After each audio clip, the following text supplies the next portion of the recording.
से बड़ा ना तो कोई वैद्य है और ना तो कोई माँ से बड़ा डॉक्टर है और ना तो कोई माँ से बड़ा तांत्रिक है। क्योंकि बच्चे को नजर लग जाए ना तो दुनिया के लोग बाद में आएंगे, सबसे पहले बच्चे की माँ वो सब सामग्री लेके, नमक मिर्चा लेके और ऐसा ऐसा मंत्र मारते हैं कि बेटा तुरंत हंसने लग जाता है। और अगर बेटे को थोड़ी सी बुखार आ गई ना, रास्ते में डर भी गया, तो पता नहीं कौन से देवता की अगरबत्ती जला के और थोड़ी सी भभूति लाएंगे, ले बेटा खा ले आज से ही बुखार।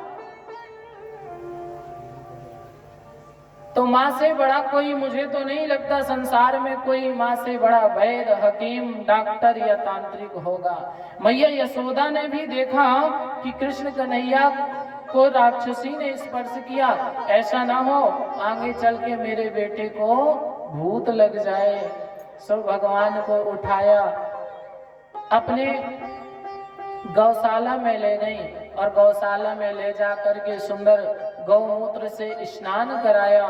स्नान करा करके सुंदर 108 नाम से झाड़ा दिया। जो बालक ज्यादा क्रोधी होता है, छोटा सा ज्यादा जिद्दी हो, उस बालक को गौमूत्र से स्नान करा करके भगवान के 108 नाम से यदि झाड़ा दे दिया जाए तो उसका क्रोध, उसका मुस्कुरा रहे हैं। क्यों? क्योंकि मैया कहती है विष्णु भगवान इसके हृदय की रक्षा करे, भगवान नारायण इसके सभी शरीर की रक्षा करे।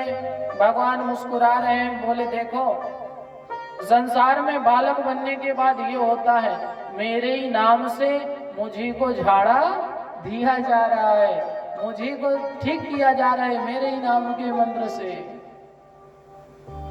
भगवान ठीक हुए। इधर कंस ने पुनः तृणावर्तक नाम का एक दैत्य भेजा। एकदारोहमारूढ़ं लालयन्ती सुतां सतिः गरिमाणं शिशोर्वोदुं नासे गिरिकोटवा।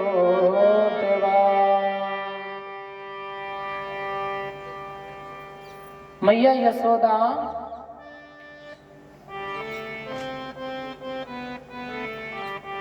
अपने बालक को गोद में लेकर के श्याम सुंदर को दुग्ध पान करा रही हैं। और ठीक उसी समय ये तृणावर्तक नाम का दैत्य आ रहा था। भगवान ने देखा कि मैं अभी मैया की गोद में हूं और ये दैत्य चला आ रहा है बवंडर बन के, आंधी बन करके, तो अगर मैं मैया की गोद में ही रहा तो पता नहीं मेरी मैया को भी कोई क्षति ना पहुंचा दे। तो भगवान ने क्या किया, थोड़ी थोड़ी धीरे धीरे वजन बढ़ाना प्रारंभ किया। मैया की गोदी में लेटे हैं तो थोड़ी वजन बढ़ाया, मैया के पैर में वजन पड़ा, सो यशोदा मैया के पैर धीरे धीरे शून्य होने लगे।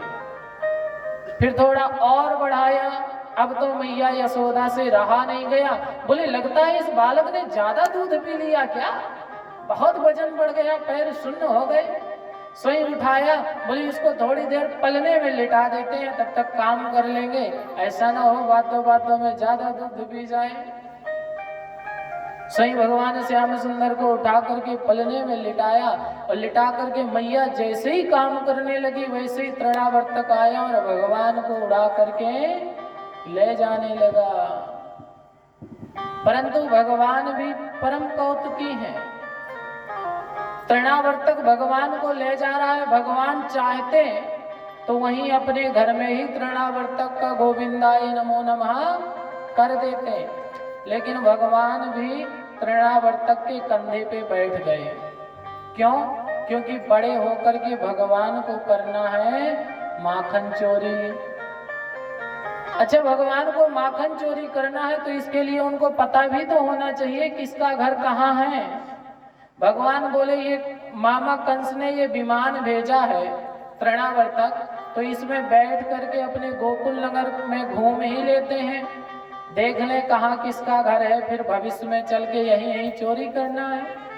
तृणावर्तक गोकुल नगरी से निकला, भगवान चिन्हित कर रहे हैं, ये इस गोपी का घर है, ये उनका घर है, और ये राम स्वरूप परीक्षित जी का घर है, वो सुरेश भैया का घर है।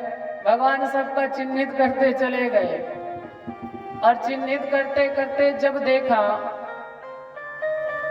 कि अब पूरा गोकुल नगर निकल गया और तृणावर्तक ना अब मथुरा की ओर मुड़ रहा है, स्वयं भगवान ने अपने ऊपर तीनों लोगों का भार बढ़ाया और एक घूंसे का प्रहार किया तृणावर्तक के सिर में। स्वयं तृणावर्तक धड़ाम से पृथ्वी पर गिर पड़ा। गोविंदाय नमो नमः हो गया।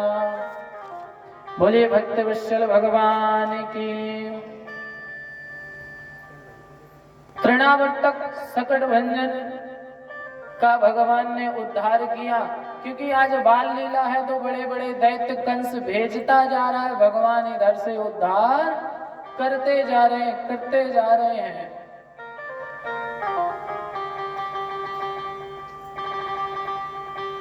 जब भगवान को मैया यशोदा लौट के आई, जब भगवान को नहीं देखा पल्ले में, तो मैया सोचने लगी कि अभी तो कन्हैया को यहीं लेटाया था, अब कहां गया। विचार किया किसी ने कन्हैया को देखा तो नहीं, छोटे से कन्हैया उठ के भी तो जा नहीं सकते, गए होंगे तो कहां गए होंगे। चारों तरफ देखा, नहीं समझ में आया। तब तक बाहर देखा तो दरवाजे में बहुत लोग इकट्ठे थे।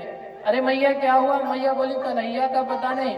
बोले अभी एक तूफान आया था, तूफान में उड़ते उड़ते कन्हैया बाहर उस दिशा में गए।